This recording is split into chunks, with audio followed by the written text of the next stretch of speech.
It's snowing outside and you're wondering what's the best way to set up my Tesla for driving in slippery conditions. We got you covered. For those of you new to the channel, I'm Anton, a power engineer, industrial mechanic, and a Red Seal electrician. We cover all kinds of products and topics in an approachable way for the average everyday person. I'm glad you found us. Hello and welcome back to Gears and Tech. This video is going to cover exactly how I set up my Tesla Model Y for slippery, snowy, icy conditions. Now, there's a lot of settings that were available on the older Teslas that the newer ones do not have. So I'm going to walk you through the settings that I use for my 2025 Model Y. I will cover the settings that you could use if you have an older Tesla as well, but these options are not available to everyone. So I want to make sure that we cover exactly what you can do, and then I'll tell you what you can't do if you've got one of the newer Teslas. And that's because Elon Musk thinks he knows better than we do, so they've hidden some of those settings so you just can't do them all. Now, first off, I find it easiest to set up a whole new profile. So I've got my standard profile for my wife, my standard profile for me, and then I created a new profile called Snow. Now, how you do that is you're going to go driver profile settings. Then you're going to say add new driver right there. Now it's going to say, do you want to use the Tesla app to sync the driver to the app? So you've got your phone as a key and all that. Or in my case, I'm going to click down here, create a local profile, just like that. Now you can call it whatever you want. In my case, I called it Snow, but since I already have a Snow profile, I'm going to have to call this Snow 2. So there's my Snow 2 profile, and I'm going to say create local profile. Now the next thing that it's going to do is ask you to set your mirrors and your steering wheel. So you can click on this, set your mirrors up exactly how you want. While you're doing this, one thing you're going to want to do is make sure that auto fold is turned off. Now you're going to ask yourself, why do I want auto fold off? I know all the other guys who talk about this, they turn auto fold off, but they don't explain it.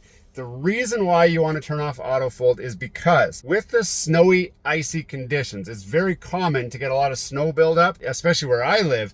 It has a freeze thaw cycle. So it gets hot, the sun shines during the daytime, it'll melt that snow that's collected on the mirrors, but then it freezes again. And what it can do is actually bind the mirrors up. So you're either going to cause damage to the mirrors folding in and out while there's accumulated frozen ice on them, or you're going to be trying to push it to get your mirrors to fold out because they pulled in and then they froze like that. So to avoid complications and to avoid damaging your car, we're going to turn auto fold off. Now this is where you get a choice. You don't have to turn it off. If you think you're okay and you've owned the car for a few years and it's no big deal, you don't mind hearing it crunch as it opens and closes, leave auto fold on. If that's your jam, leave it on.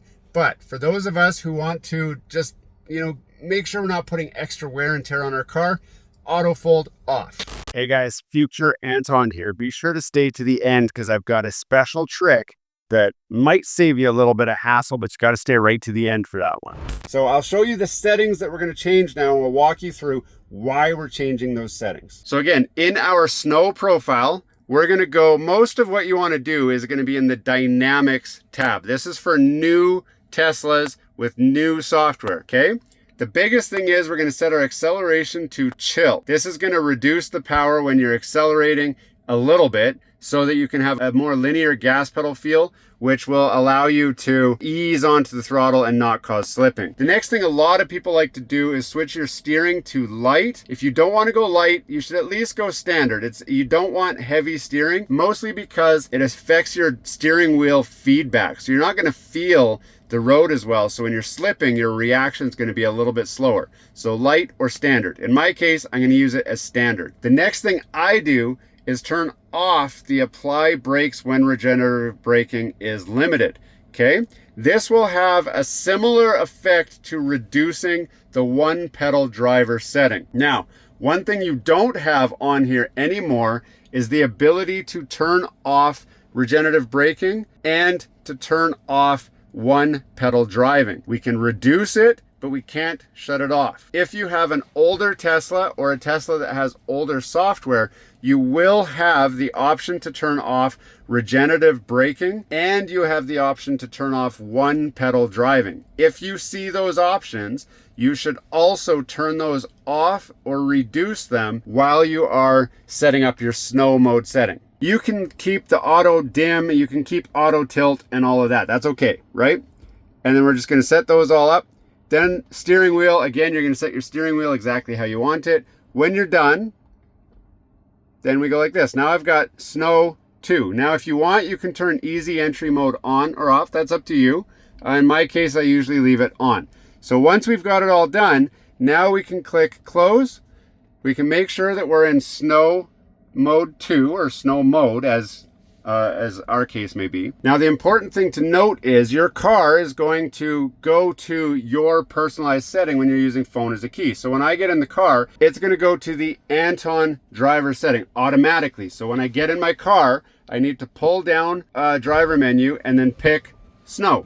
Now, why are we picking snow? Why are we creating a new profile? The biggest reason is a lot of the settings that we change, it's easier to just put those settings to what you want and save them to that profile than it is to always be switching the settings in your main profile. If you want, you can just switch the settings in your main profile, but you would have to switch them back when it's not snowy or icy, and it just gets confusing and complicated. You might forget some of the settings. So it's easiest to set up a driver profile that you can just use when it's snowy, and when it's not snowy, just use your regular profile. Now, is it a big deal that we don't have the ability to turn off the regenerative braking effect? The short answer is no. The long answer is still no, but I'll explain why. You see, it can actually detect when you're slipping, even when you back off the gas pedal. So there is a small moment where when you take your foot off the gas, if you're slipping, you will continue to slip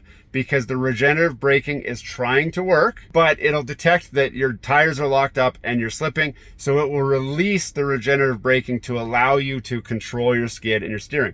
There is traction control and that stuff all works. Me personally, I wish there was still an option to turn it off completely, mostly because that small, like milliseconds count when you're slipping. It's the way it is. It's every single millisecond counts, and it would be nice to have the car free roll so that you can control your skid. But as we're getting more and more driver assistance, many of us probably wouldn't even notice anyway, and the traction control and the stability control on the car is actually really good. In fact, if you put these settings the way that I've shown you in this video and you try to lose control and initiate a slide, you'll still have a very hard time doing it. So these settings will help you get the most control in slippery conditions. Now, there are a couple settings that I want to talk about because other people tell you to turn them on. So I want to show you guys what those are, and then I'll tell you why I do not turn them on. The first one is the slip start. Now, if we turn the slip start on, you'll notice over here, it says slip start enabled, traction control off. Now, what this is going to do is it's going to actually allow the tires to spin when you're pulling away from a light. So it's not going to apply the traction control to try and give you better traction while you're accelerating through the ice. It will allow the tires to slip and spin and skid a little bit. This is good for, like it says, to help free stuck vehicle in snow, sand, or mud. So if you're stuck in the snow, sometimes it's nice to just get those tires spinning while people are pushing you or whatever.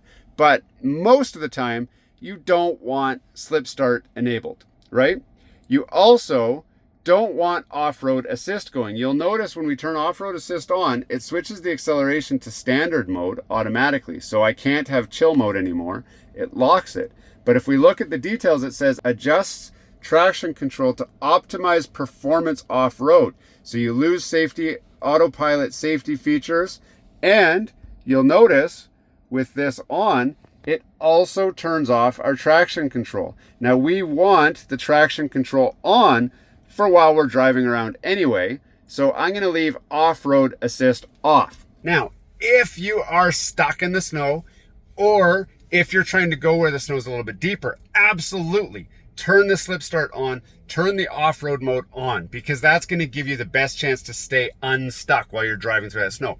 The settings that I'm showing you are for everyday, daily driving on roads, on paved roads. So where the road's been plowed, it might be a little bit icy, you might have some snow because it's a fresh snowfall, but it's for normal road driving conditions. If you're going for an off-roading adventure or whatever, then absolutely you're going to use those settings. Now, one other thing that I want to point out is there are modifications you can do to your car to actually restore one pedal driving. That's using special hardware that many people know as the sexy buttons. Now, I do have a different video reviewing the sexy buttons, but this video is for people who do not want to spend extra money that gets them hardware that would unlock those features. So this is for people riding a regular Tesla with regular software updates. What's the best way to get snow mode going? These are the best ways that I know of. They've worked really well for us on the snow here up in Canada.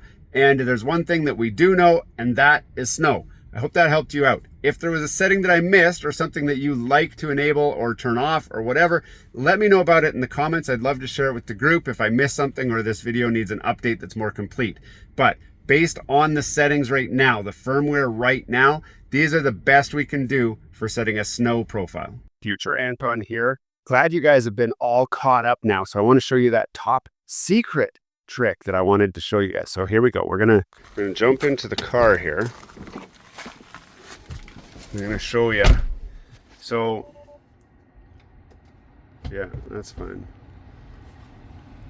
And then on the controls, you can go down here to the service tab, and then you've got wiper service mode. Now in the service mode, you've got the wiper service mode. Now watch what happens when we push that. Now you see the wipers have lifted up like that. This helps prevent them from getting stuck to the windshield as you get that same freeze thaw that we talked about that can wreck your mirrors. So the same reason we shut the mirror auto fold off is the same reason why in specific instances, you know it's gonna snow, you can put them into service mode like this. This will keep them up so that while you're out of the car, they stay up just like that. So this is how you would leave your car on those stormy days when it's snowing and you know that that snow is going to accumulate on the windshield. This will save your window wipers from prematurely wearing out and having to replace them. And we all know how much Tesla owners hate doing service to their cars. It's one of the reasons we drive electric cars, because there's no maintenance or service to perform. So why would you want to wear out your wipers prematurely? Since that's the first service you're going to have to do to your electric car, let it go as far as possible. Save your wipers. Hey, thanks for watching all the way to the end of this video. We hope you enjoy the content in this video, and we'd love to have you come back. Consider subscribing to the channel if you haven't already. And for those subscribers who are looking for that extra special thing that you can do to support this channel, consider joining our members group. That's where we're building this community, the Gears and Tech community, where we can all enjoy content together. You'll get special perks, which we'd love for you to check out by clicking the link down below. For those of you who are just happy to watch the video, that's okay too. You can check out some of our other content right over here, where we've got some previous videos that have already been uploaded and enjoyed by many of our viewers already. We do hope to see you again. This has been Gears and Tech. Have a great day.